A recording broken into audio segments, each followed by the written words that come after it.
estar en este sitio maravilloso es realmente muy especial y celebrando los 10 años de nuestro programa aquí en Brasil y la transformación de un programa de transporte a un programa de ciudades.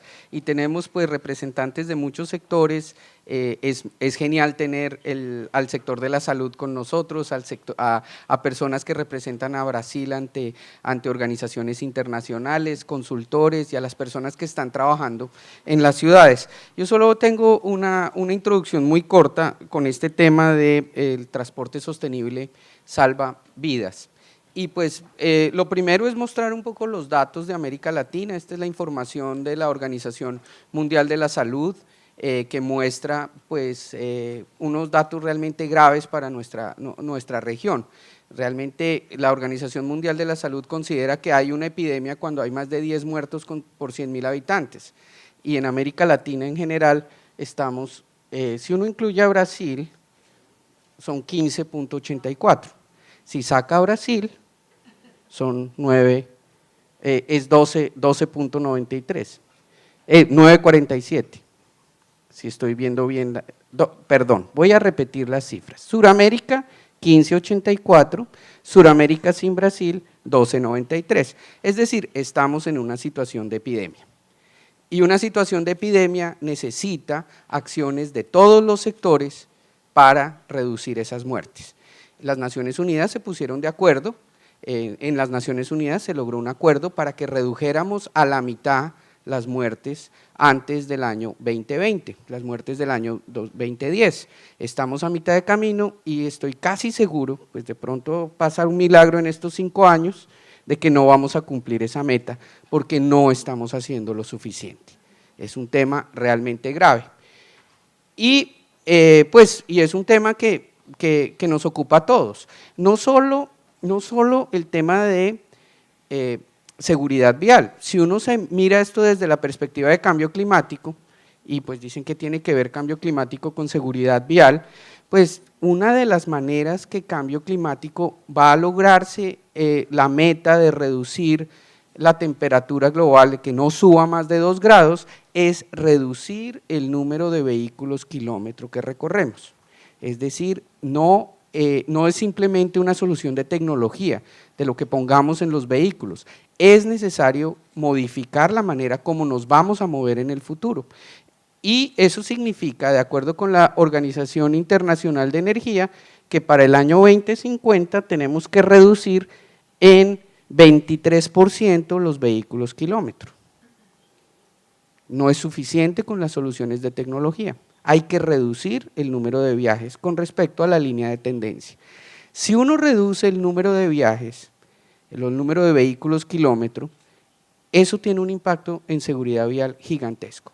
Significan 1.3 millones de muertes menos, solamente por la reducción de vehículos kilómetro.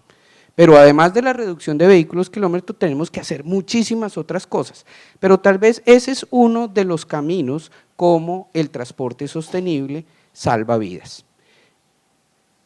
¿Es posible lograrlo? Pues todas las ciudades del mundo y en especial las ciudades en desarrollo están aumentando la participación de viajes en vehículo privado y por lo tanto están aumentando los vehículos kilómetro. ¿Es posible entonces reducirlo en países en desarrollo? Pues ustedes vieron una presentación de uno de los alcaldes de Bogotá, el más transformador de mi ciudad, Enrique Peñalosa, que todas las acciones para evitar viajes, para cambiar viajes, para mejorar el transporte público, para caminar más, todo ese tipo de cosas se traducen en esta gráfica en que Bogotá es una de las pocas ciudades del mundo en desarrollo en que ha logrado mantener la participación de vehículos privados controlada. Es decir, no está aumentando como en otras partes. Entonces sí es posible hacerlo, hay ejemplos y vamos a ver en esta sesión algunos de esos ejemplos. ¿Y cuál ha sido el impacto en Bogotá de este control de la motorización, del uso del vehículo privado? Una reducción gigantesca en muertes. Pasamos de tener 1.300 muertes en el año 97 a tener 528 en el año 2009. La estadística del año pasado es bastante mala porque volvió a subir a 600, y la principal razón de la subida es aumento de las motocicletas. Entonces, con esta corta introducción, quiero preguntarle a Claudia Adriasola, de nuestra red EMBAR, nuestra directora de Seguridad Vial y Salud, que nos cuente un poquito cómo se ve desde la perspectiva global lo que podemos hacer en términos de sostenibilidad y seguridad vial. Claudia. Muchas gracias, Darío. Pues sí, estamos, como Darío ha explicado, en un momento crucial a nivel global en términos de ciudades. Para el año 2050, alrededor de 70% de la población mundial va a vivir en ciudades. Imagínense que la ciudad en la que estamos, Río, todavía va a tener que hacer espacio para más gente. Y no solamente Río, es Mumbai, es Bogotá, y es Lima, y es Addis Abeba. Todas las ciudades en el mundo van a recibir más gente y gente que necesita moverse dentro de la ciudad. Pero el movimiento de la gente, como Darío también lo ha mencionado, tiene riesgos y uno de los riesgos son los accidentes de tránsito.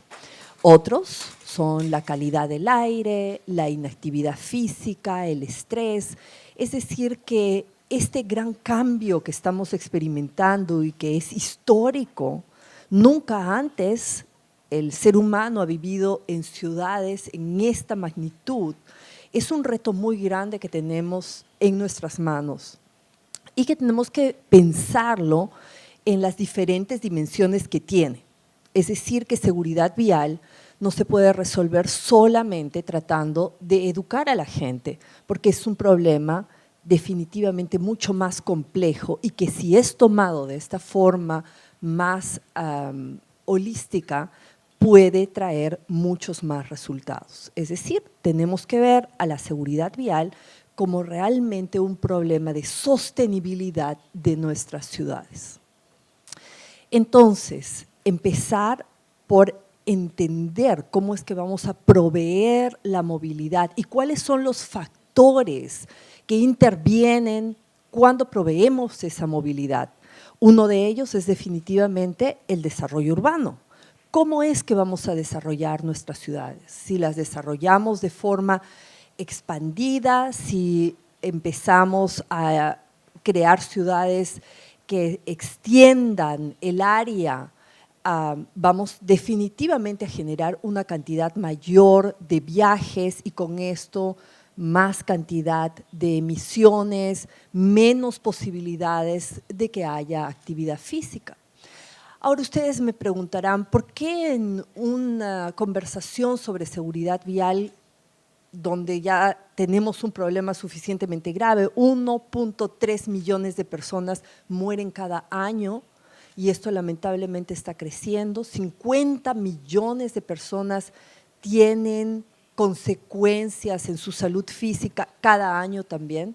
Pues la inactividad física y los problemas de calidad de aire también están matando a gente de forma prematura y no en pocas cantidades. Aproximadamente son 3 millones de personas las que mueren a causa de la polución del aire y otras 3 millones las que mueren por inactividad física, porque ya no podemos caminar, no podemos montar bicicleta, hemos extendido de tal forma nuestras áreas urbanas y las hemos desconectado tanto que ya no hay otras posibilidades de movernos, pero solamente con el automóvil. Muy bien, entonces Darío, este es un problema global y es un problema en el que todos tenemos que contribuir para entender cómo es que los siguientes pasos que vamos a tomar en los años que vienen van a ser cruciales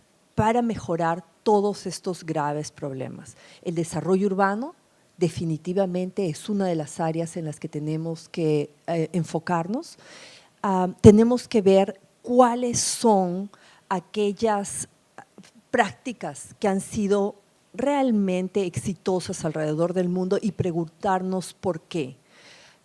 Y ahí claramente los sistemas seguros y mucho de la visión cero que ustedes habrán escuchado, que está muy, muy de boga en este momento, son temas que tenemos que entender mejor y reflexionar mejor cómo es que están funcionando. Pero solamente para dar algunos lineamientos respecto de estos dos temas, sistemas seguros es una forma de ver la seguridad vial, una política que fue creada en Suecia. Dicho sea de paso, Suecia es uno de los países líderes en seguridad vial alrededor del mundo, con una fatalidad, en un año muy malo, 2 fatalidades por cada 100.000 habitantes.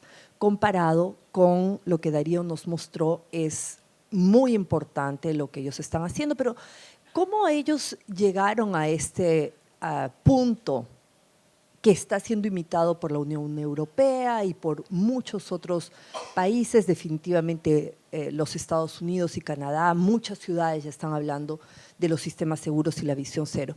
Pues fue un cambio de mentalidad. Fue decir, hemos estado trabajando desde los años 50 y esta política finalmente pasó en los años 90.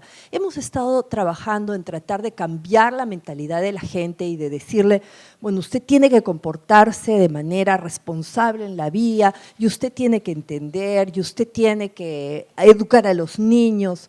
Y eso no les estaba dando mayores resultados.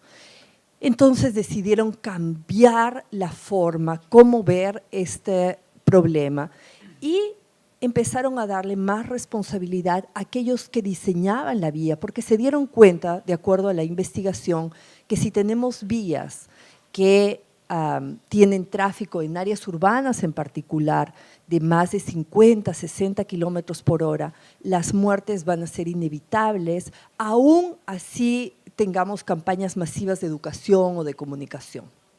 ¿Por qué? Porque sin lugar a duda el ser humano comete errores y un error cuesta la vida o cuesta simplemente la discapacidad por toda la vida. Entonces, este gran cambio hacia tratar de darle más responsabilidad y un reto más grande, por supuesto con educación a los que diseñan las ciudades, es muy importante y es lo que tenemos que ver en adelante. Muy bien. Te agradezco, Darío, y si hay preguntas, podemos conversar. Sí, va a haber oportunidad para que vuelvas a hacernos un comentario y profundizar sobre el tema de la visión cero y los sistemas seguros. Y en ese marco, pues América Latina viene trabajando, Hilda Gómez desde la CAF ha venido trabajando con otros bancos de desarrollo y pues nos puede contar un poquito la visión desde la banca de desarrollo, en este caso el Banco de Desarrollo de América Latina, CAF. Hay un micrófono por allí cerquita. Gracias, Hilda. Gracias, Darío. Bueno, buenos días a todos. Yo quería empezar por comentar lo que a mí me parece que son como los principales retos que tenemos en seguridad vial en general y en América Latina en particular. Y se refleja en este salón. Ayer estuve en muchos paneles de este evento y no cabía la gente. Tenemos el salón vacío y le agradezco a los que vinieron. ¿Y por qué está vacío? Porque la gente en general no ha tomado conciencia de lo que Darío decía que era la epidemia. O sea, hay una epidemia, en América Latina tenemos, solo en los países de habla hispana, o sea, los iberoamericanos, no está el Caribe, habla inglesa, no está los de Norteamérica, tenemos cerca de 100.000 muertos al año. A mí no me gusta hablar de tasas en seguridad vial y creo que, salvo cuando voy a comparar, voy a usar la tasa, pero prefiero hablar de números absolutos, porque hablamos de una tasa de 16 muertos cada 100.000 habitantes, eso no dice mucho. Pero cuando hablamos de que son 100.000 muertos al año en América Latina en las vías, eso es una cifra enorme, o sea, es un Boeing diario. Y si a eso le sumamos parte de la tragedia que son los que quedan heridos y discapacitados, si hablamos de 100.000 muertos, pueden ser entre 400.000, 500.000, 600.000 personas que quedan al año en América Latina con una discapacidad permanente. ¿Y quiénes son? Son jóvenes y en su mayoría hombres, cabezas de familia. ¿Qué le pasa a una familia cuando el hombre cabeza de familia queda en una silla de ruedas para el resto de la vida? O sea, es una tragedia de una magnitud muy grande, y aquí nos ha ocurrido la parábola del sapo, que es que no nos damos cuenta, y la parábola del sapo se las voy a explicar. Si uno coge un sapo y lo mete en agua caliente, el sapo brinca y no se deja quemar, pero si la mete en agua fría y empieza a calentar lentamente, es hasta que se quema el sapo. Yo digo que en el tema de seguridad vial nos quemamos, nos estamos quemando todos lentamente y no tenemos conciencia de la magnitud de lo que está pasando. Los muertos en las vías no se ven, la gente no los tiene en cuenta, y cuando los ven piensan que son una consecuencia inevitable del transporte, y es una consecuencia evitable. Los accidentes son evitables, no son accidentes, no se deben llamar accidentes, son siniestros, son eventos que ocurren en la vía y que son prevenibles. Claudia nos daba cifras de Suecia, y hay muchos países donde han tomado en serio el tema de prevenir accidentes y han logrado bajar. España, en un periodo muy corto, con una idiosincrasia muy similar a la nuestra, bajó más del 50% de los muertos. ¿Y por qué lo bajó? Porque trabajó de manera seria y comprometida en todos los diferentes factores de riesgo y diferentes áreas de la seguridad vial en la que hay que trabajar para reducir los muertos. Entonces, el principal mensaje que yo quiero decir es: esto es una tragedia de una magnitud muy grande que no estamos viendo y se refleja en la cantidad de gente que hay acá, y los que se dan cuenta que existe piensan que es inevitable, y no es inevitable, y tenemos que trabajar en eso. Y dado que estamos aquí en un evento de ciudades, quiero destacar que hay muchos países que ya están empezando a trabajar el tema de seguridad vial, pero piensan que el problema está en las carreteras. Sí, en las carreteras hay muchos accidentes y muchos siniestros graves, pero la mayoría de los muertos en siniestros de tránsito en América Latina están en zonas urbanas o suburbanas. En las carreteras se concentran muchos accidentes cuando la carretera llega a una zona suburbana o en donde empiezan poblaciones alrededor, ahí están la mayoría de los muertos. Sin embargo, vemos que se están haciendo planes de movilidad para las ciudades que no tienen seguridad vial. En algunos se dice en el encabezado un transporte seguro, pero cuando uno entra a detallar lo que se está incorporando en los planes de movilidad urbanos, no tienen seguridad vial como uno de sus ejes principales. Y eso, cuando uno ve las cifras, le parece que es absolutamente increíble. Entonces, digamos que un poco lo que yo quería llamar la atención es en eso. Yo sé que en este momento se están haciendo muchos planes de movilidad urbano en Brasil. Por favor, incluyan seguridad vial como uno de los ejes del plan de movilidad. Muchas gracias, Hilda. Muchas gracias, Hilda. Pues esto nos lleva pues, a venir a Brasil y mirar desde la salud, y Marta nos acompaña desde el Ministerio de Salud con la visión de la salud pública y la seguridad vial. Por favor, Marta. Bom dia a todos, a todas. Agradeço muito pelo convite, parabenizo ao Embarque, né, todo o trabalho que tem sido feito em prol, né, da defesa da vida, e cumprimento meus colegas aqui, né, do painel. Então, como foi dito, né, é uma epidemia que a gente vive, né, Dário? Nós temos uma verdadeira epidemia e o trânsito se tornou um problema de saúde pública. Então, hoje nós temos um problema que ele se reflete tanto em relação à magnitude, né, à gravidade desse evento, à transcendência, né, e também com relação aos impactos, né, sociais, econômicos e toda uma desestruturação que a gente tem. Com relação à magnitude, os números do Brasil, né, eles espelham um pouco o que a gente vê aqui nas Américas, também no mundo. Então, nós temos aí uma realidade extremamente grave, preocupante, com mais de 42 mil, né, mortos no trânsito. Então, são pessoas que perderam a vida. No ano de 2013, no Brasil, 42.266 pessoas. Então, são 42.266 famílias, né, que ficaram desestruturadas. Esse impacto, né, então, além da gravidade, né, que é o óbito, né, que é o evento final, temos também um grande impacto em relação ao número de pessoas que adoecem em função do trânsito. Então, seja ligado diretamente, né, aos eventos, os acidentes que não são acidentes, a violência no trânsito, sinistros no trânsito. Então, pessoas que ficam com sequelas, e muitas vezes ou temporárias ou permanentes, e que vão ser dependentes, né, ou ter uma limitação temporária ou permanente pelo resto da vida. Então, isso tem refletido muito no setor saúde, um impacto muito grande com relação a atendimentos, tempo de permanência nos leitos hospitalares. E no Brasil, né, e também em outros países em desenvolvimento, nós temos tido aí um fenômeno que preocupa muito, que é o aumento da motorização, principalmente o aumento aí extremamente grande nos últimos anos em relação aos veículos de duas rodas, né, as motocicletas. Então, o fato da gente estar aqui discutindo, né, mobilidade, cidades, então isso para nós é um momento de grande importância, de grande relevância, porque para fazer enfrentamento a esse problema a gente precisa intervir em determinantes.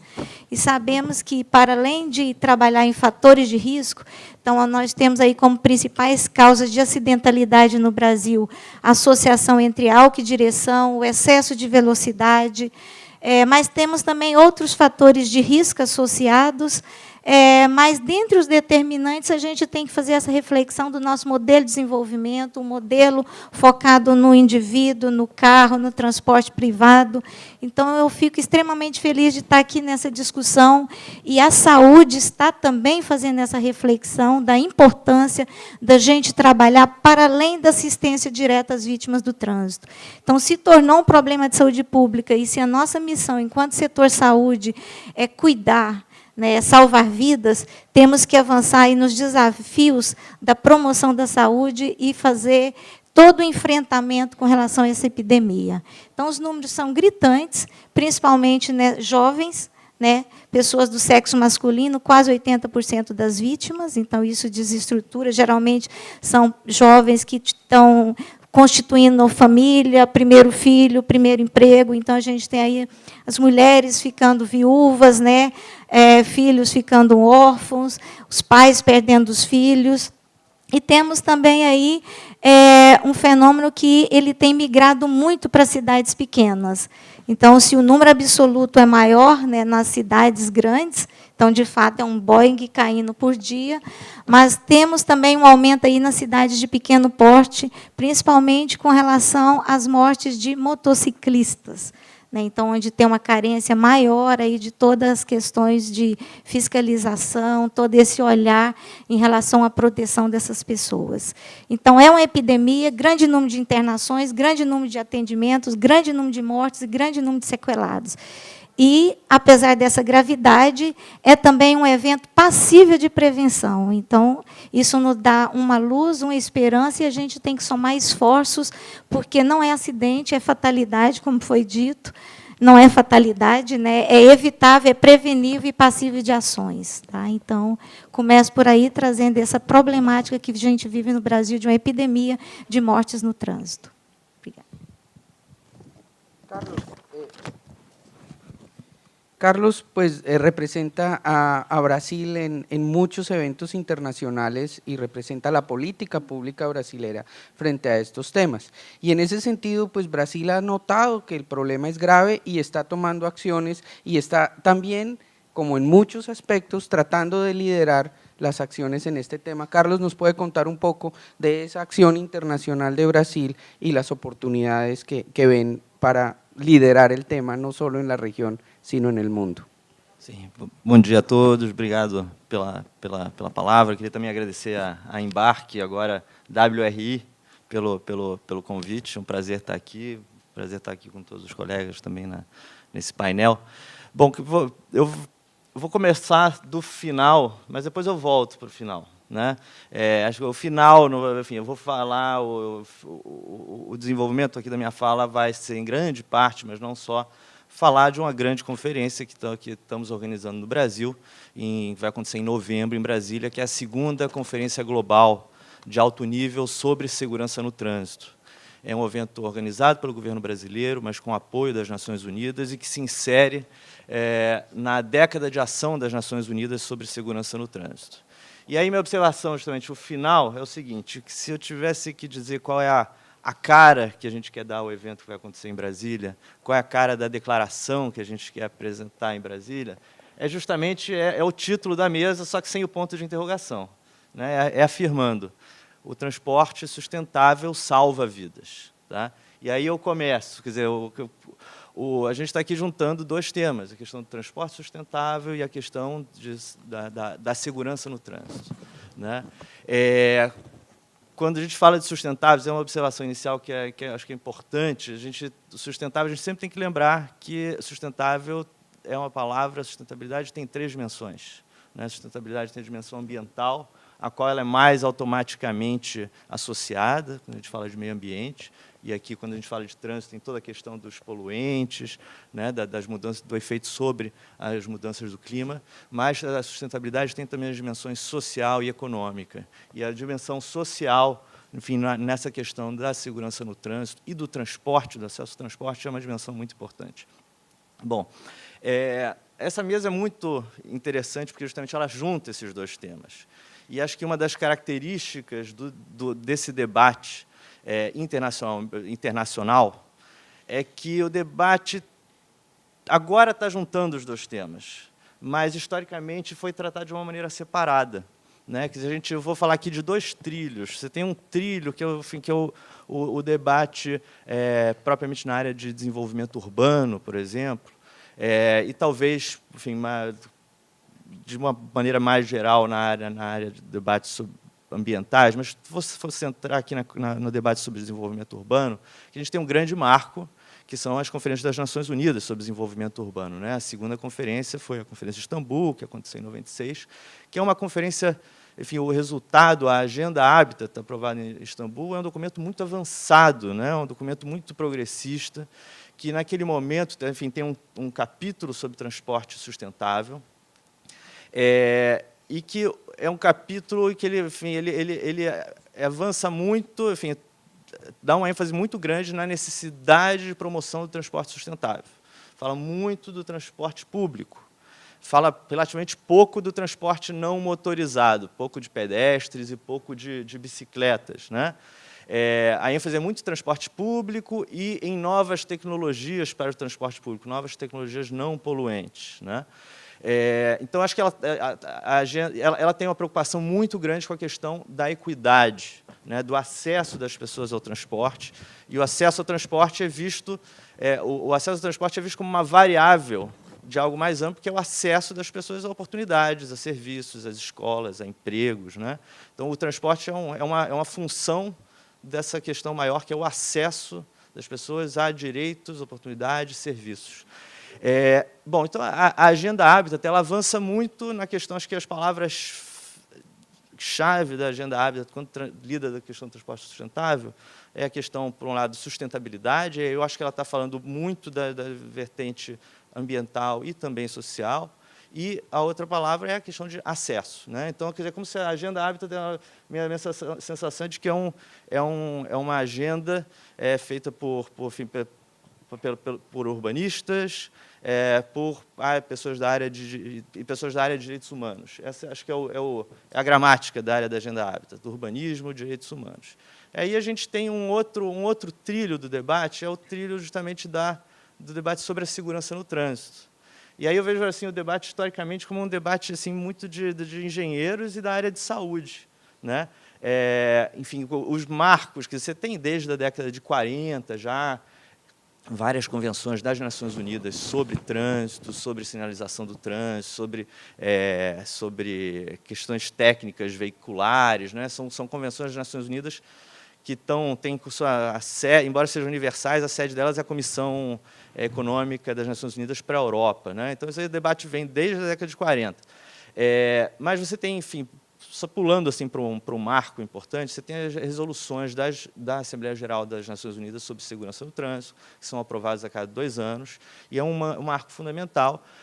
Acho que quando o tema da segurança no trânsito ganha maior visibilidade internacional, em 2009 você tem a organização da primeira Conferência das Nações Unidas sobre segurança no trânsito, que acontece em Moscou, aprova uma declaração, e no ano seguinte, a Assembleia Geral das Nações Unidas cria a década de ação das Nações Unidas sobre segurança no trânsito.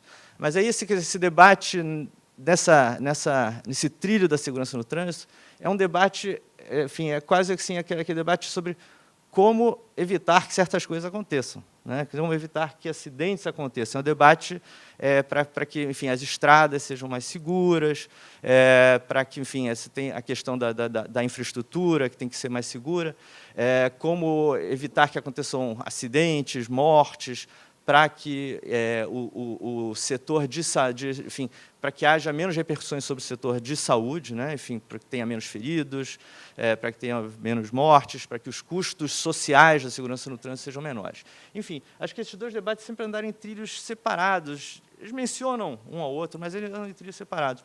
Acho que essa junção entre os dois temas está acontecendo agora, né? E enfim, acho que o grande marco internacional vai ser a aprovação da Agenda 2030 sobre desenvolvimento sustentável, né? Que claramente relaciona uma coisa com a outra. Tem a aprovação de duas metas, uma específica sobre segurança no trânsito, a outra sobre transporte sustentável e segurança no trânsito. Bom, mas, enfim, então esse é um marco importante. E a gente tem agora, justamente, a década de segurança no trânsito de 2011 e 2020. Agora a gente tem a metade da década e o Brasil está organizando a segunda Conferência Global sobre Segurança no Trânsito. E a gente vai lidar nessa conferência com todos os temas tradicionais da área de segurança no trânsito, com infraestruturas, com legislação, enfim, com o setor de saúde. Mas uma cara que a gente quer dar a esse evento, justamente, é fazer essa relação. A ideia de que, até hoje, quando se falava de segurança no trânsito, pedestres, ciclistas, mesmo o transporte público, era quase assim, tratado en passant. Uma coisa assim que estava lá e que você tem que tomar cuidado para não atropelar o pedestre, tem que tomar cuidado para não atropelar a bicicleta. Mas justamente nossa proposta é dar um peso muito grande à questão da promoção do transporte sustentável, transporte público, transporte não motorizado, como um ator de promoção da segurança no trânsito. Ele não é apenas um fator marginal, ele tem que ter um peso grande no planejamento de sistemas de transporte para que justamente se alcancem melhores resultados em matéria de segurança no trânsito. Então, essa é a cara que a gente quer dar à conferência. Pues es una cara que realmente veremos con mucho interés, porque es la cara que hemos encontrado que puede lograr el mayor apalancamiento. Muchos alcaldes del mundo están hablando de la lucha contra el cambio climático como su agenda principal, cuando tienen muchos muertos en las ciudades. Y en los objetivos de desarrollo sostenible efectivamente quedan las señales para seguir adelante, pero también se olvidaron de mencionar a los peatones y las bicicletas como objetivos específicos. Entonces creo que va a ser una gran oportunidad para que Brasil siga adelante en este tema, y eso nos lleva pues a lo local, lo internacional, lo nacional, a lo local. Y tenemos dos ciudades con nosotros que están trabajando en la asociación global de la fundación de Bloomberg Philanthropies para reducir muertes en el tráfico a través de un programa global, y fueron seleccionadas las ciudades de Fortaleza y Sao Paulo para trabajar en ese tema. Como dijo bien Marta, el problema está sucediendo más en las ciudades pequeñas de una manera más grave. Vamos a comenzar por Fortaleza. Fortaleza, que nos cuente cómo están viendo el tema desde lo local. Bom dia a todos, sou o Dante Rosado, sou de Fortaleza. Queria agradecer a oportunidade de estar aqui, né, nesse evento, contribuindo para a discussão e aprendendo consideravelmente, né, sobre o tema. Como bem você falou, Fortaleza foi selecionada pela iniciativa Bloomberg, né, para receber o apoio dos seus parceiros e de consultores para promover a segurança viária, né. E essa escolha não foi à toa, né. Brasil, como você mostrou no gráfico, o Brasil, né, tem 18 mil mortes para cada 100 mil habitantes, e Fortaleza é uma das cidades que contribui para que essa taxa seja elevada, né. A taxa de Fortaleza é de 25 mortes por 100 mil habitantes. Falando num total, representa cerca de 600 mortes por ano, né? É um número muito expressivo, né? Isso representa um custo de 250 milhões de reais, né? Já é muito, e para a nossa cidade é mais ainda, porque nem todo mundo conhece Fortaleza. Fortaleza está na cidade, é a capital do Ceará, no estado do Nordeste, e é uma região pobre, né? Então, isso se torna um problema mais grave ainda. Então, o programa ele chegou no momento oportuno lá para a gente, para a nossa cidade, né? A expectativa é muito grande, que esse programa possa reverter esse quadro que tá hoje instaurado na nossa cidade, né? E o prefeito, os gestores estão se mostrando que estão comprando a ideia, que é o mais importante, né, que está acontecendo. A expectativa é que isso realmente dê frutos nos próximos 5 anos, que é o prazo de duração do programa, né? O programa tem 4 eixos de atuação: desenho urbano, comunicação e educação, fiscalização e operação, e aprimoramento de coleta de dados, que é importante para você poder fazer a sua gestão, né, da sua segurança viária, que você tenha esses dados, né.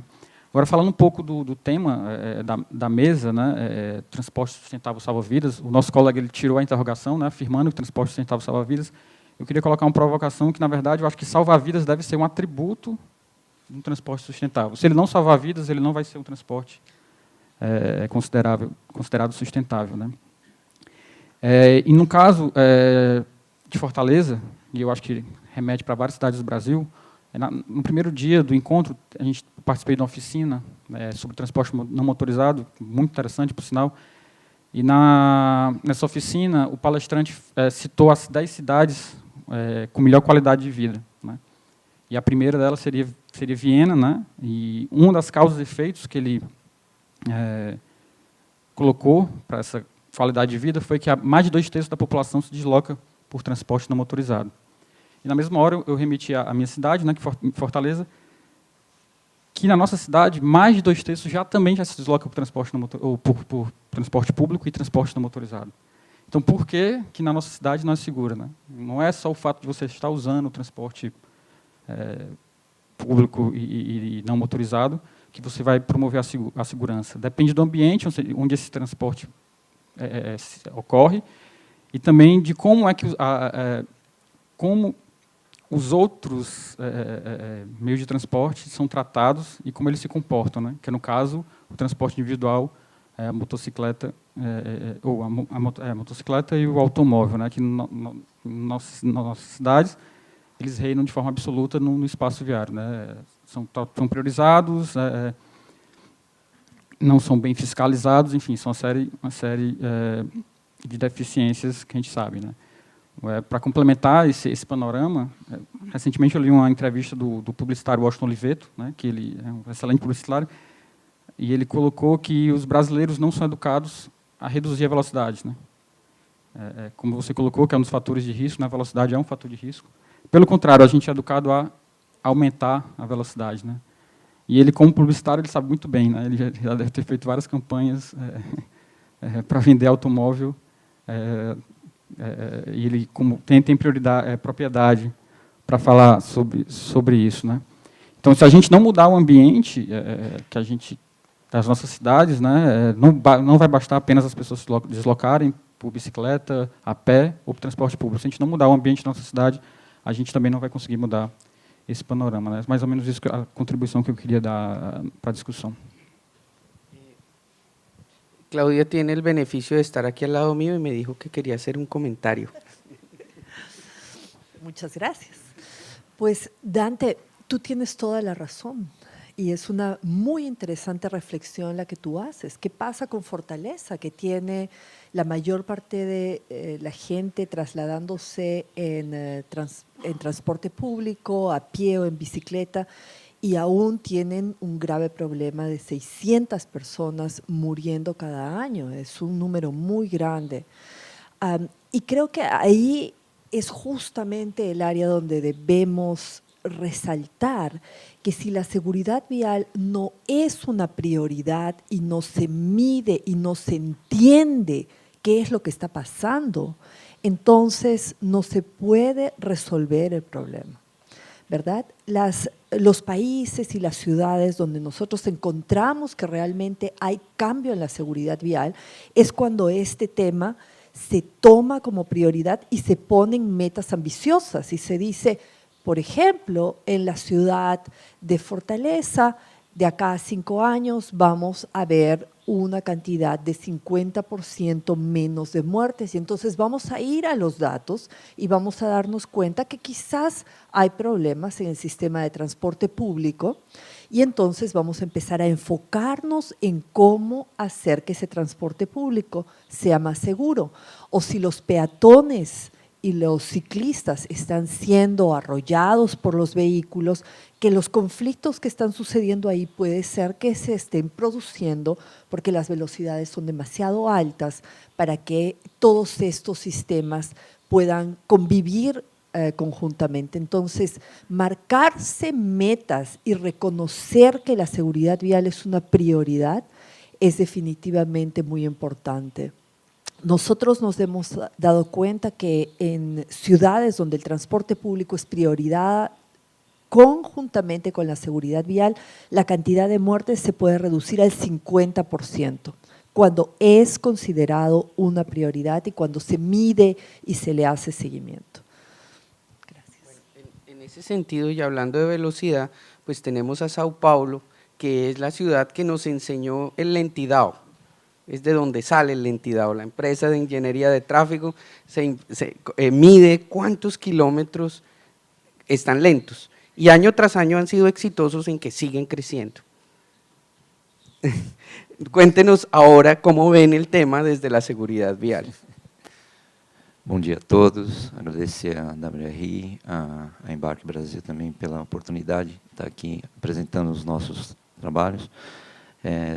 Agradecer a presença de todos aqui, né, essa voluntariedade com relação a resolver os problemas do nosso país. Veja que eu não falo de São Paulo, né, falo do país, do Brasil. Eu diria até da América Latina e provavelmente do mundo, é a forma como se pensa, como se constrói as nossas cidades. Como nós tivemos a oportunidade agora, em 2012, a convite da administração pública de assumir a área de planejamento da cidade de São Paulo, nos foi colocado justamente essa dinâmica. Não bastava a experiência que nós tínhamos de lá, mas a ideia de que você tinha que trazer um diferencial para aquilo que nós nos propunhamos, que era melhorar as condições de vida na cidade.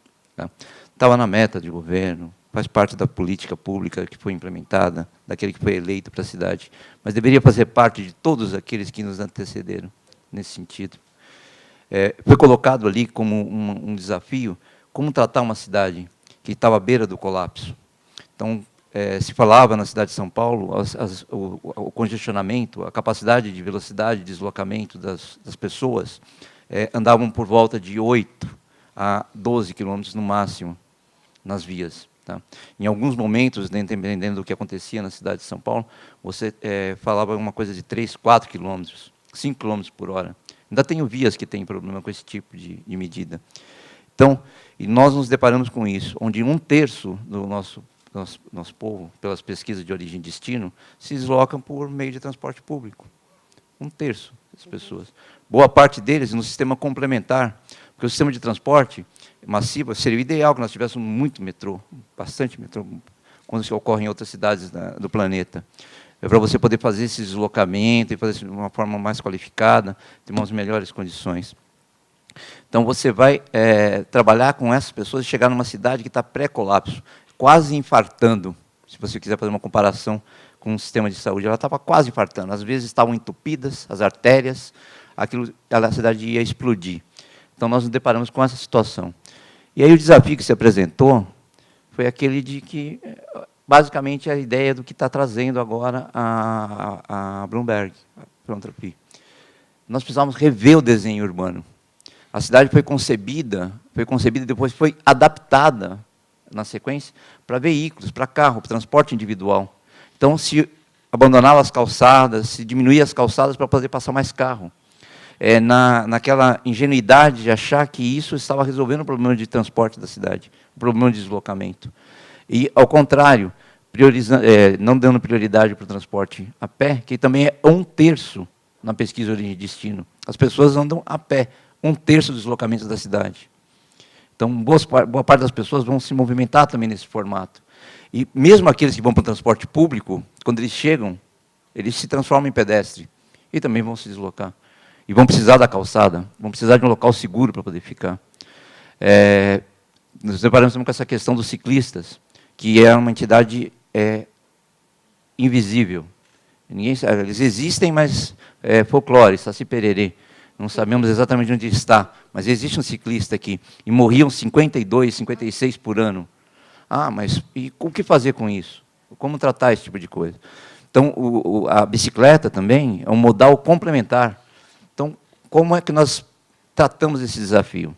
Num primeiro momento, aquela cidade pré-colapso, no sentido de fazer andar melhor as pessoas, nós priorizamos transporte público.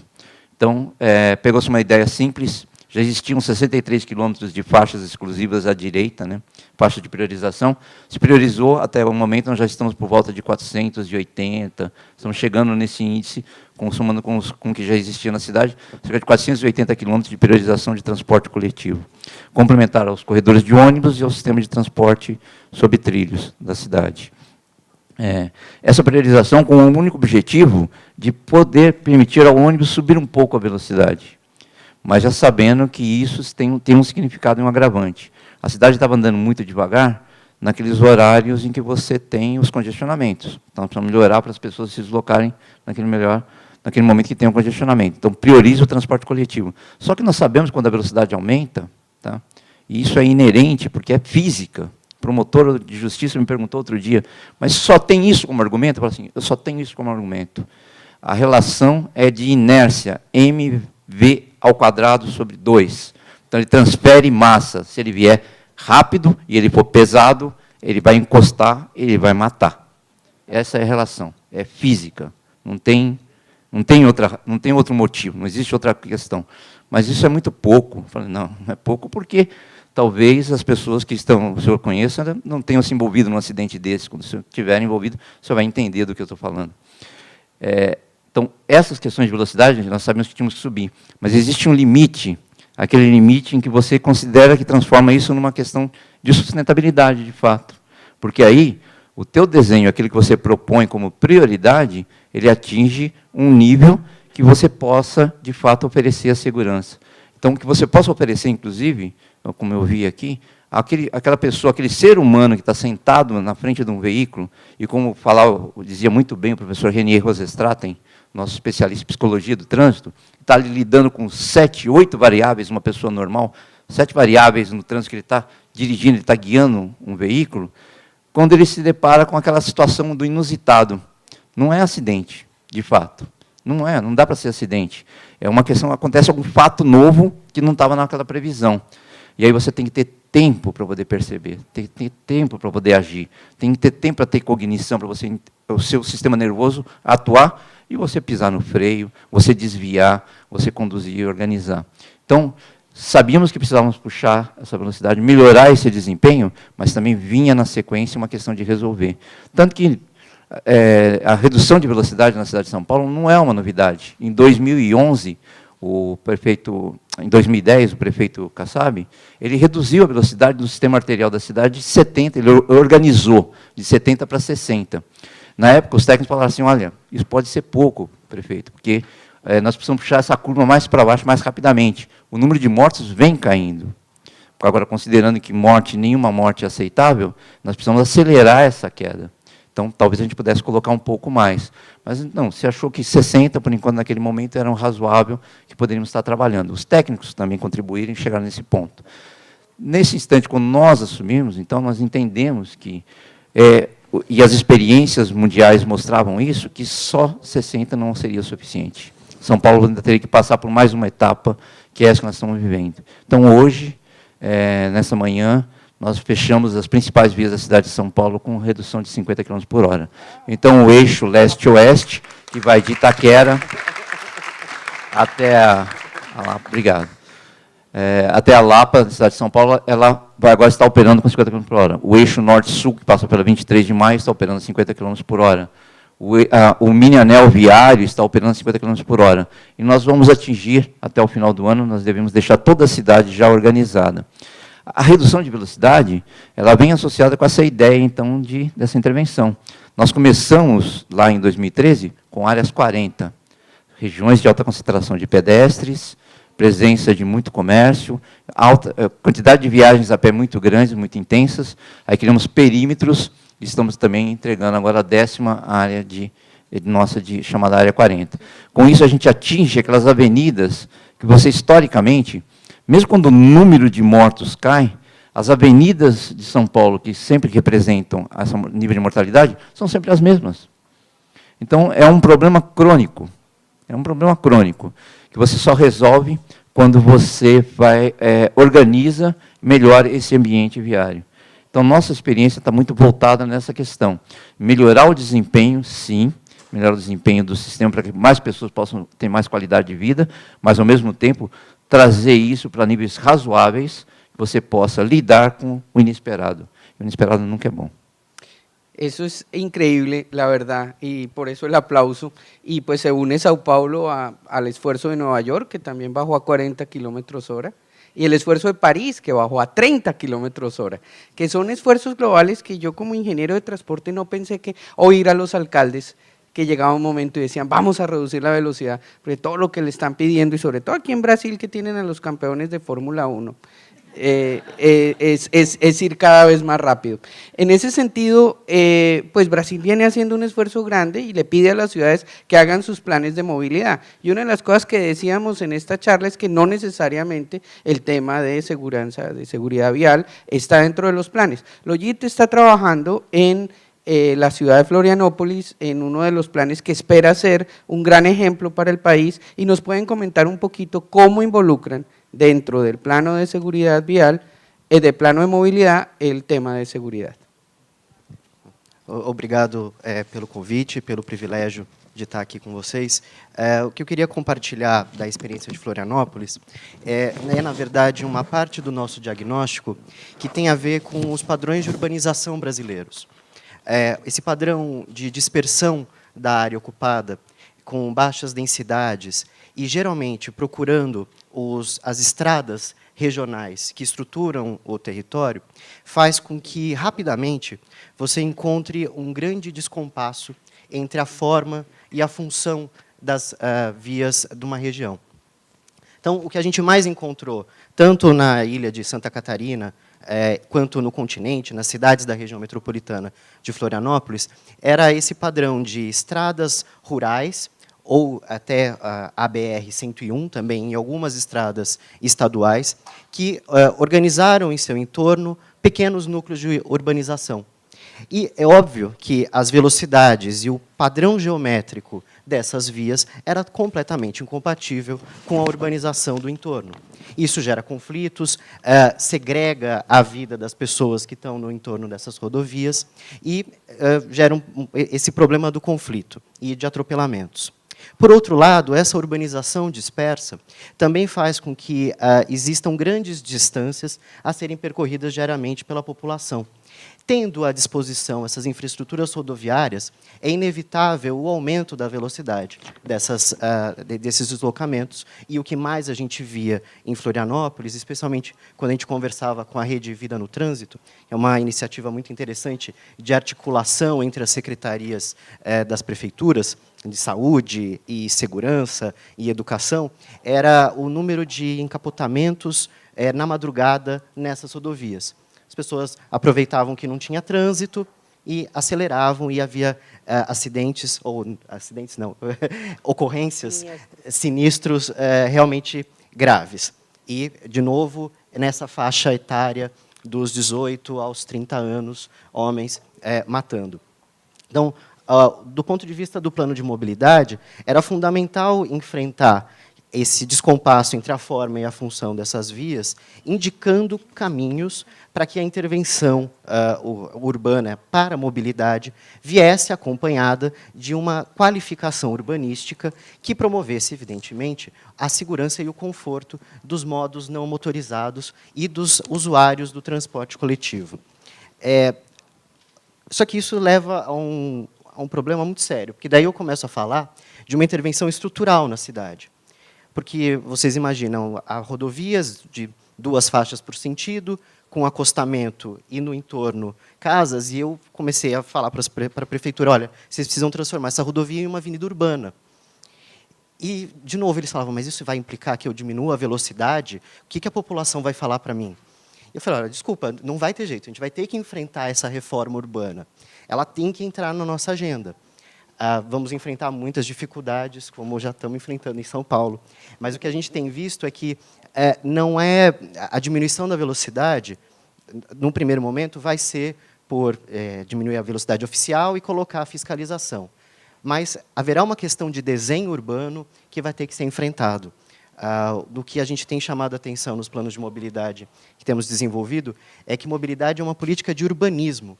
Ela não pode ser, por isso que já não é plano de transporte, né? A gente está vendo a relação dos deslocamentos com o meio urbano, isso é mobilidade, né? Não é só a circulação, é a relação dessas pessoas que estão se movendo, o veículo que estão usando, ou o próprio corpo, e o meio urbano em que elas acontecem. Então, se a gente não colocar nos planos de mobilidade essa percepção de que a gente está desenvolvendo políticas de urbanismo e que o padrão de urbanização vai precisar ser enfrentado com consequências no plano diretor, no plano de ocupação do solo, a gente não vai fazer planos de mobilidade para ir para a prateleira. A gente precisa enfrentar que, sim, são políticas que vão ter que gerar intervenção no meio urbano e que vão ter que alterar o paradigma de ocupação do solo das cidades brasileiras. É un desafío en tanto, mas vamos a comenzar. Mauricio, es un ejemplo y creo que pues, una de las cosas que esperamos del caso de Florianópolis es que nos sirva como ejemplo para muchas actualizaciones de los planes de movilidad en otras ciudades, que también tiene un elemento de participación ciudadana bien importante, que muchas veces hacemos la planificación de arriba para abajo y no necesariamente involucramos a las personas afectadas en todo el proceso. Con esto quiero devolver la palabra a Hilda para que nos cuente desde los bancos de desarrollo, viendo este tema de la epidemia y de la dificultad, y también esta dificultad en captar la atención sobre el tema, cómo podemos seguir avanzando y qué estamos haciendo. Muchas gracias, Darío. Sí, desde la primera reunión mundial que se hizo de seguridad vial en Moscú en el 2009, que ya fue mencionada acá, los bancos de desarrollo, 8 bancos de desarrollo, el Banco Mundial, el Banco Interamericano de Desarrollo, el Banco Asiático de Desarrollo, el Islámico de Desarrollo, los 2 europeos y el africano. Se unieron para hacer una declaración y un plan conjunto para trabajar de manera uniforme el tema de seguridad vial en todo lo que los bancos, bueno, en realidad al final no quedó en todas las acciones de los bancos, pero muy teniendo en cuenta el sistema seguro que mencionó Claudia, enfocarse mucho en el tema de infraestructura, que es lo que más trabajamos con los países. Y lo que se dice en esa declaración que se firmó en el 2009 era que íbamos a tener un enfoque similar en cuanto a seguridad vial, que íbamos a tratar de aumentar los recursos que van a seguridad vial, que vamos a promover buenas prácticas. Y los bancos venimos reuniéndonos periódicamente desde el 2009 acá y hemos promovido que el tema de seguridad vial entre en los diferentes bancos de desarrollo de una manera más activa que lo que había antes. Cuando se empezó la iniciativa había bancos que no tenían ninguna estrategia de seguridad vial. Hoy en día todos tenemos un plan de seguridad vial y hace 2 años se aprobó unas guías de seguridad vial de accionar de los bancos.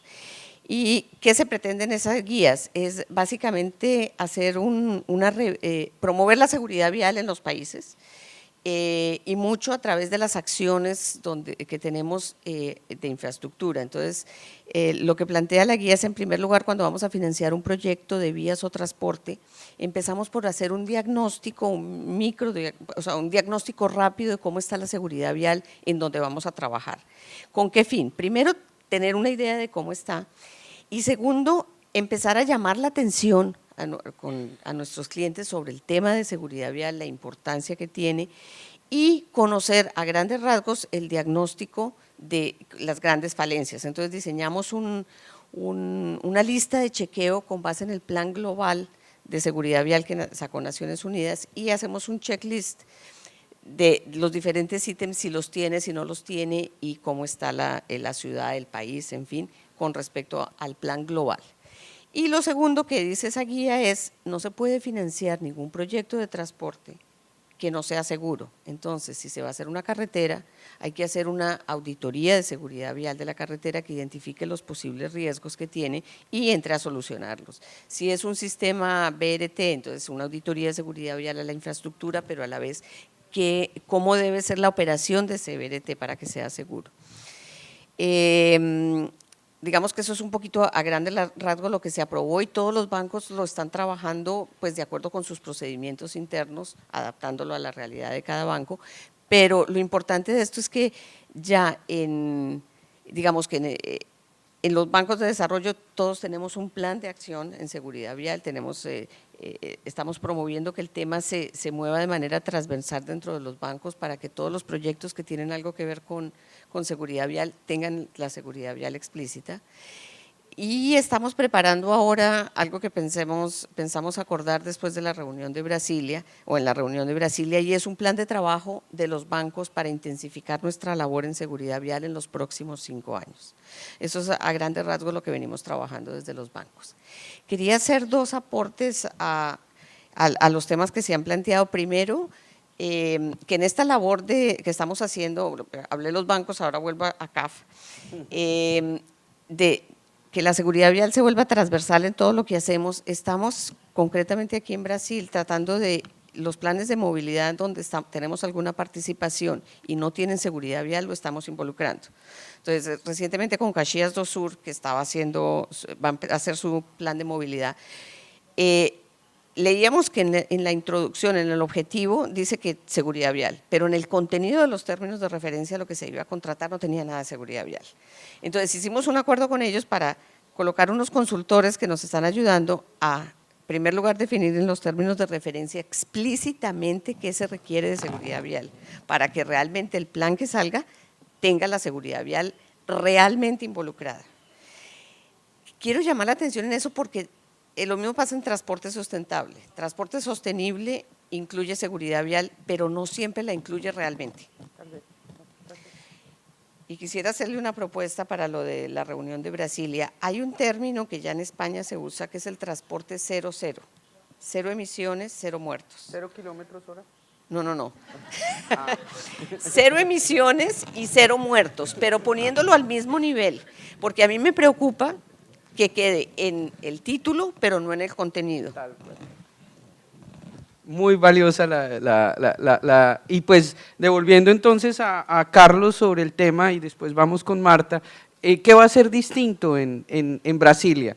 O sea, que no eso, pues estamos con muchas cumbres y Brasil ha sido sede de muchas en que se hacen grandes declaraciones. ¿Qué va a ser distinto en Brasilia para que no hagamos como lo hicimos antes, unas metas que realmente no estamos en capacidad o voluntad final de cumplir? Sí, bueno, muchas gracias. Bueno, la conferencia de Brasilia, como yo explicaba, es una conferencia de media década, ¿no? La década de acción de Naciones Unidas tiene un plan de acción, definió como su principal objetivo, o sea, es una década que no tiene muchos días. Eu estou falando em espanhol, desculpa. É uma década que não tem. É uma década que não tem muitos dentes, não é? Ela tem um objetivo amplo de estabilizar e depois começar a reduzir o nível previsto de crescimento do número de mortes, né, no trânsito. Então, é uma década. Enfim, e o que tem acontecido até hoje na década, na verdade, é que esse número se manteve mais ou menos estável, o número de mortes, num cenário em que o número de veículos cresceu. Então, quer dizer, a gente não conseguiu uma diminuição em números absolutos do número de mortes no mundo, mas conseguiu pelo menos estabilizar o número de mortes. Sem dúvida, é muito menos do que gostaríamos, né? A década vai até 2020. A Conferência de Brasília, ela não vai estipular novas metas, não é o papel dela. Ela vai fazer a revisão do que alcançamos até a metade da década, e ela vai acontecer num contexto muito importante, porque ela é a primeira reunião, vai ser a Agenda de 2030 de Desenvolvimento Sustentável, né, vai ser aprovada em setembro. Então, a Conferência de Brasília vai ser a primeira grande reunião internacional pós-Agenda 2030, né? Desculpa, agora já se chama Agenda 2030, até 2 meses atrás era Agenda pós-2015, agora vai ser chamada de Agenda 2030.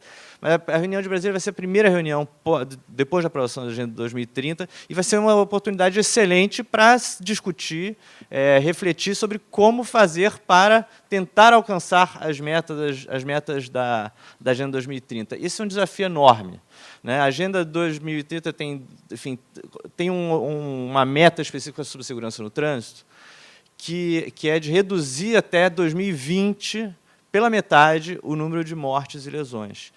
Essa meta, o documento que vai aprovar os Objetivos de Desenvolvimento Sustentável, quer dizer, tem algumas falhas técnicas, e essa é uma delas. Essa meta, enfim, houve um esforço para que se mudasse essa meta para 2030, como é o caso da maioria das metas nos Objetivos de Desenvolvimento Sustentável. Por uma questão da dinâmica da negociação, no último momento, não foi possível mudar, então foi aprovada uma meta que a gente sabe que não vai ser cumprida, que essa meta vai ter que ser revista em algum momento. Mas, enfim, a Conferência de Brasília vai poder dizer isso, né? Vai poder dizer que, enfim, que vamos nos empenhar ao máximo, mas é um desafio grande demais, temos que enfim, vai ser necessário continuar a trabalhar na segurança do trânsito. Bom, mas vindo, quer dizer, o que diferencia a Conferência de Brasília? A Conferência de Brasília vai se debruçar sobre os temas que, quando eu falei que a década de ação era uma década muito dos engenheiros do setor de saúde, quer dizer, a conferência vai tratar dos temas que eram tratados. Né, vai tratar de infraestrutura de estradas mais seguras, veículos mais seguros, segurança para os usuários das estradas, monitoramento, esses temas vão ser cobertos. Mas, ao pensar na Conferência de Brasília, houve um pensamento muito forte, né, na equipe que estava pensando na declaração da conferência, né? Existem 9 ministérios que estão trabalhando na organização da conferência. A conferência é capitaneada pelo Ministério da Saúde, com um envolvimento muito grande do Itamaraty. E a gente, enfim, a palavra que nos vinha à cabeça é justamente essa ideia de juntar a agenda, esses debates que vêm da Agenda Habitat com os debates propriamente da área de segurança no trânsito, e pensar, enfim, algo que não tinha sido claramente pensado. Segurança no trânsito e transporte sustentável são uma questão de equidade social. Né? Merece aplauso. Por que é uma questão de equidade social? Por que as duas coisas são uma questão de equidade social? Os grupos mais pobres, os grupos mais pobres na sociedade, outros grupos vulneráveis, sempre usaram e continuarão a ser o grosso das pessoas, do maior número das pessoas que usam transporte público, ou que são pedestres, ou que usam a bicicleta. Né? E aí, enfim, esse é um dado, e esse é um dado que não mudará, e é um dado em si positivo. Isso é positivo, né? Quer dizer, é importante promover esses meios de transporte, para, enfim, tanto em função das consequências sobre o meio ambiente, como para que essas pessoas tenham melhor acesso. Então, é preciso que o transporte sustentável... Enfim, existe um problema da dupla vitimização dos grupos pobres e dos grupos vulneráveis. As pessoas precisam de transporte público, de calçadas, com a possibilidade de serem pedestres, andar de bicicleta, precisam de meios eficientes, que efetivamente garantam seu acesso às oportunidades, a serviços. Né? A gente sabe que não é uma panaceia, o transporte só não resolve tudo. Existem debates muito mais complexos, que as cidades devem ser organizadas de maneira diferente. Existe todo esse debate sobre as cidades deveriam ser mais compactas, que as áreas urbanas deveriam ter o uso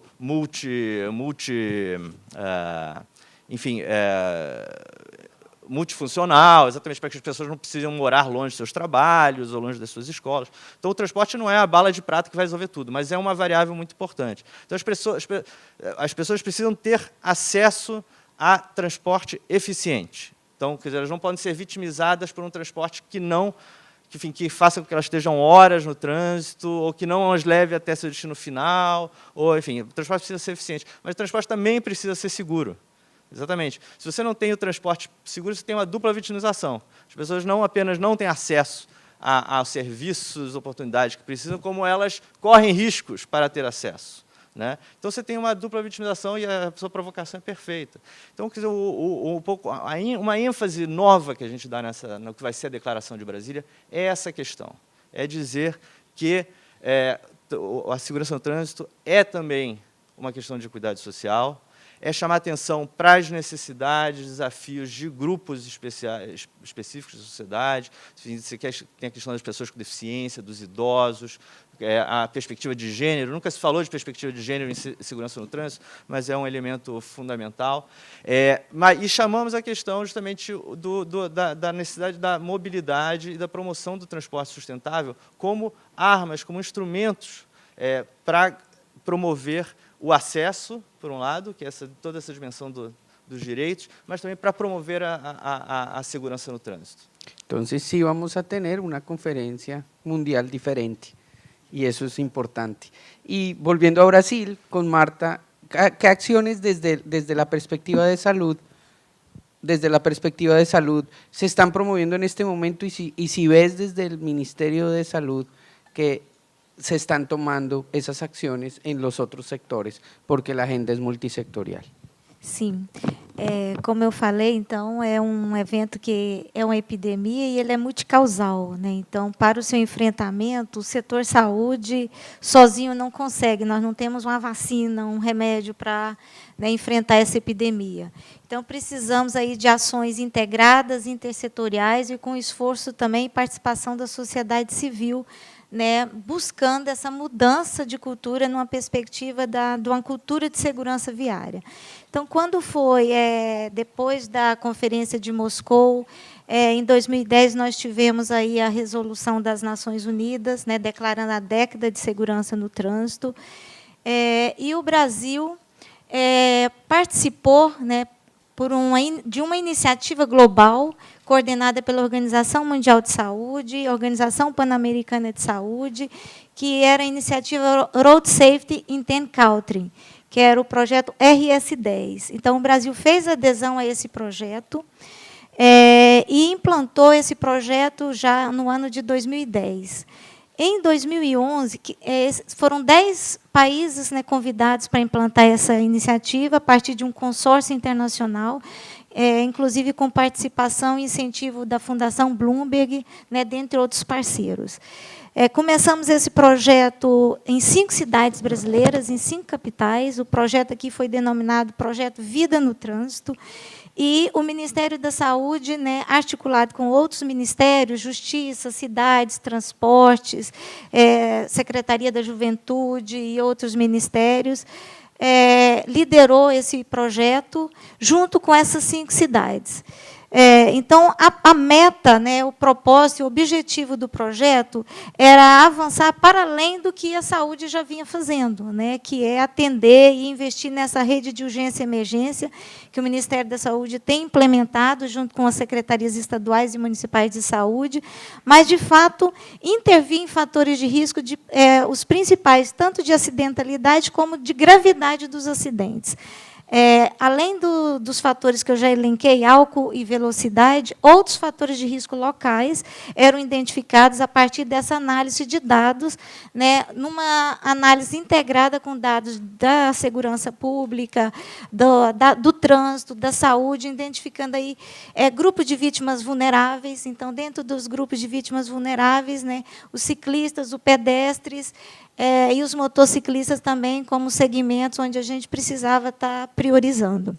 Então, o Projeto Vida no Trânsito foi uma das iniciativas do governo brasileiro, do Ministério da Saúde, para fazer frente à epidemia de mortes no trânsito, como uma das respostas à década de segurança no trânsito, né, e à resolução das Nações Unidas. Em 2011, né, também nessa época, foi lançado um pacto pela redução dos acidentes de trânsito, um pacto firmado entre o Ministério da Saúde e das cidades, também aí com vista a reduzir as mortes. Então, dentro das estratégias desse pacto, a intensificação de campanhas, né, buscando aí mudanças de comportamento. Então, uma ação liderada pelo Ministério das Cidades por meio do Denatran.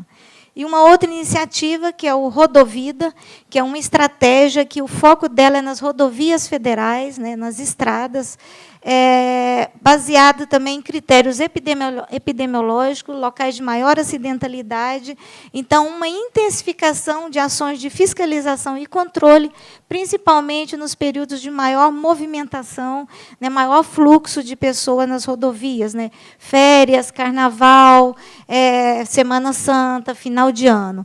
Então, essas 3 grandes iniciativas, o Vida no Trânsito, o Parada e o Rodovida, né, como iniciativas do governo federal para fazer frente a essa epidemia. Sabemos que ainda é muito pouco, né, temos avançado muito pouco, né, o problema ele necessita de ações que possam intervir para além dos fatores de risco, né, a gente já citou alguns aqui, mas também intervir nos determinantes. Então, o que nós temos nos esforçado, né, dentro dessa perspectiva de intervir nos determinantes e nos condicionantes da acidentalidade, ou seja, intervir nas causas das causas, porque se uma pessoa corre muito, ou se uma pessoa bebe depois de dirigir, os comportamentos são construídos também, social e historicamente, então a gente precisa desconstruir esses comportamentos.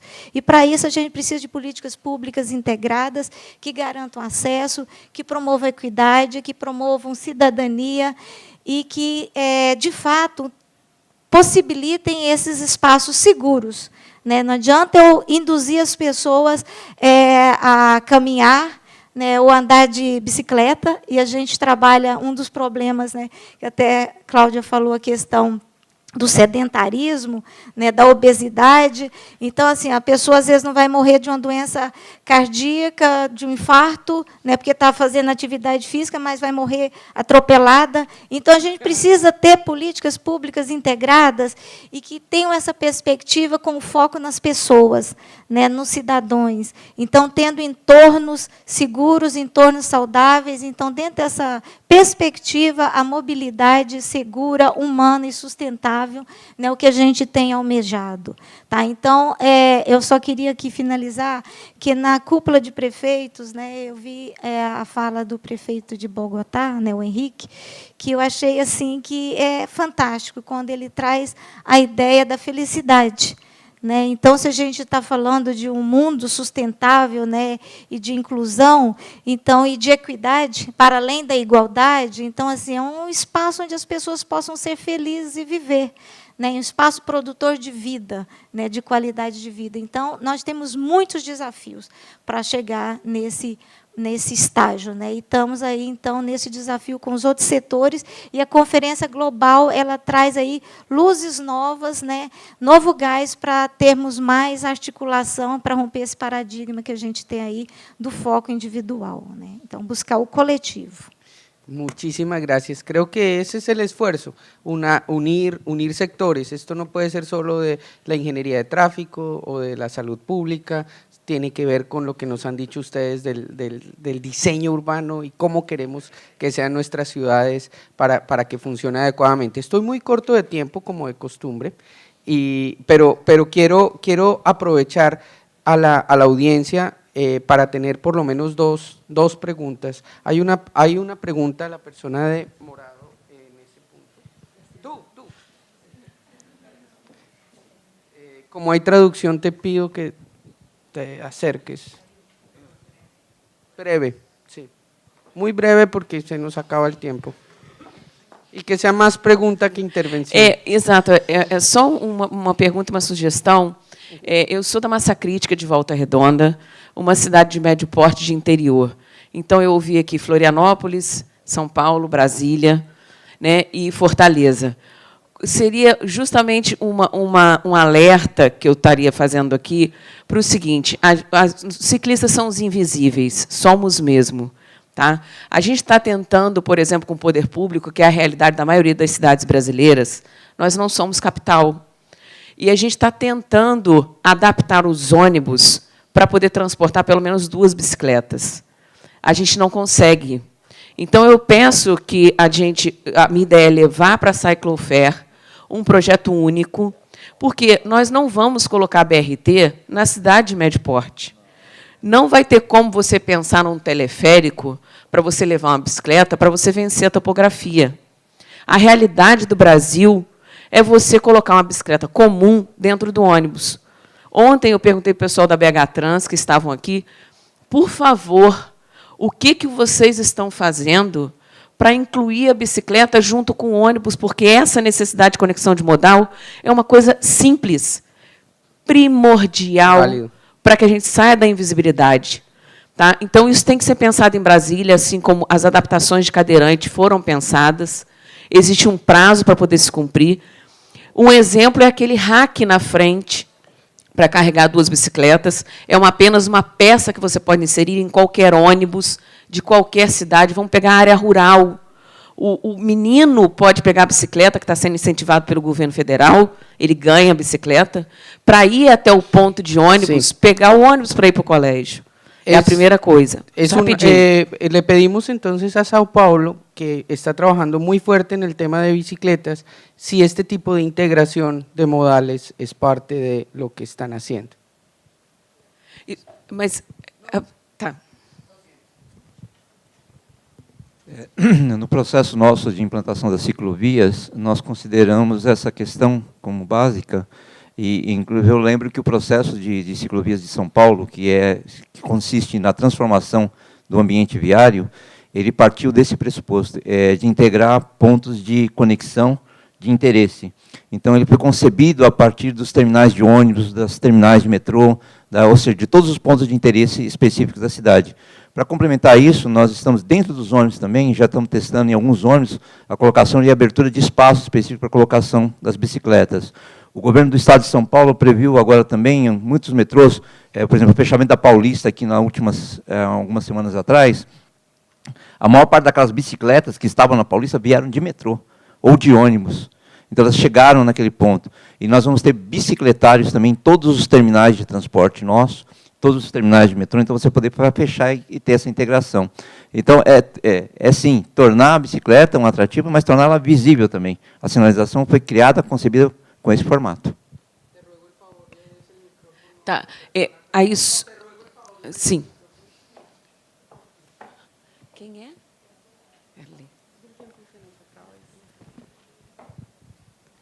También corto y ojalá sea más pregunta que comentario. Sim.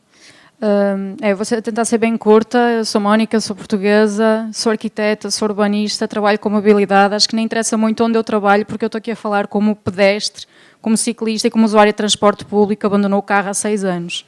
E vivo no Brasil há 4 anos, então não sou tão gringa quanto isso. E eu moro no Rio de Janeiro, e eu gostaria até, eu acho curioso não ter ninguém do Rio de Janeiro neste painel, porque o Rio de Janeiro eu acho que em algumas coisas é muita capital, muita bizarrice assim, que acontece na rua. E eu pergunto muitas das vezes, e o português é que é o menos esperto da história. Porque eu não entendo como é que a Orla tem mais de 30 km por hora, eu não entendo como é que uma faixa de pedestres no aterro do Flamengo não tem continuidade, eu não entendo como é que no BRT da Transcarioca, ao fim de 90 dias, tínhamos 3 mortos, com 580 guardas ao longo da linha do BRT. Eu não entendo como é que as calçadas estão completamente esburacadas e eu tenho de andar no meio da rua. E eu não entendo como é que as pessoas com mobilidade reduzida conseguem viver e circular na cidade. E eu moro na Zona Sul. E eu não entendo como é que o BRT vai passar na 1º de Março. Eu não sei a que velocidade é que ele vai passar na 1º de Março, que é no centro da cidade. E eu não entendo porque o BRT está a ser construído agora. E o plano é de agora. E o Rio de Janeiro, nós temos... Eu acho que as coisas nós estamos a falar muito do plano e da necessidade de pensar transversalmente. E na conferência, e no habitat, e eu acho que tudo isso é muito, muito plausível, mas nós temos de agir agora. Enquanto nós estamos aqui, 9 pessoas morreram na estrada. E no Rio de Janeiro, 50% das mortes é por atropelamento.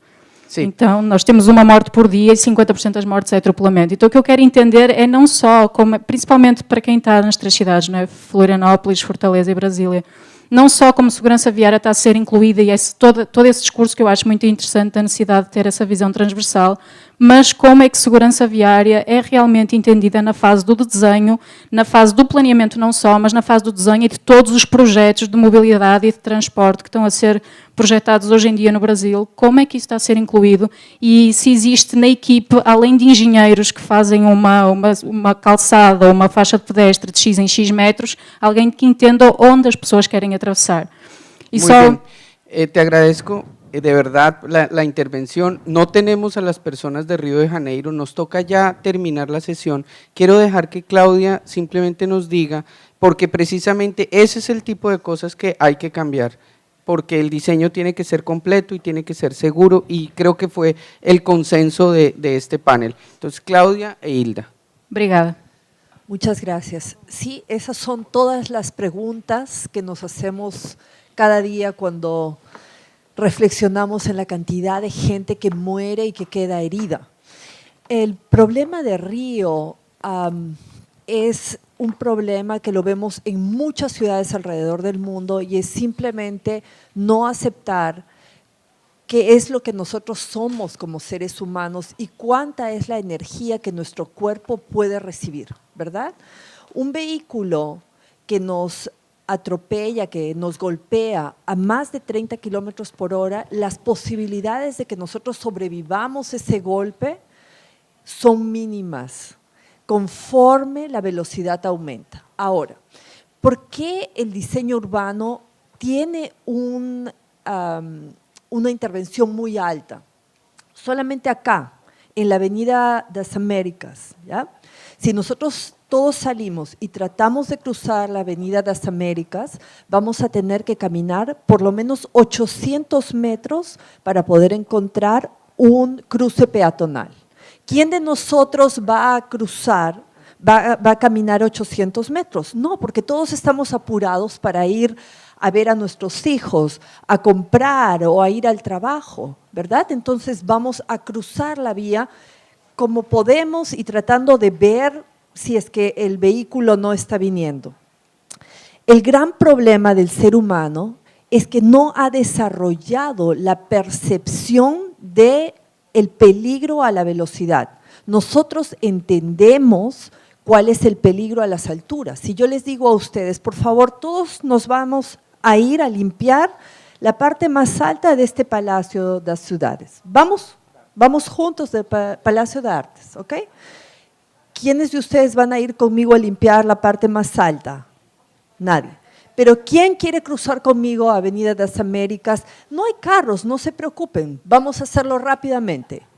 Y es exactamente lo mismo que va a suceder si nos caemos de la parte más alta. Es comparable con cruzar Avenida de las Américas y que alguien nos atropelle a 80 kilómetros por hora. Seguramente vamos a morir o vamos a quedar muy mal lesionados.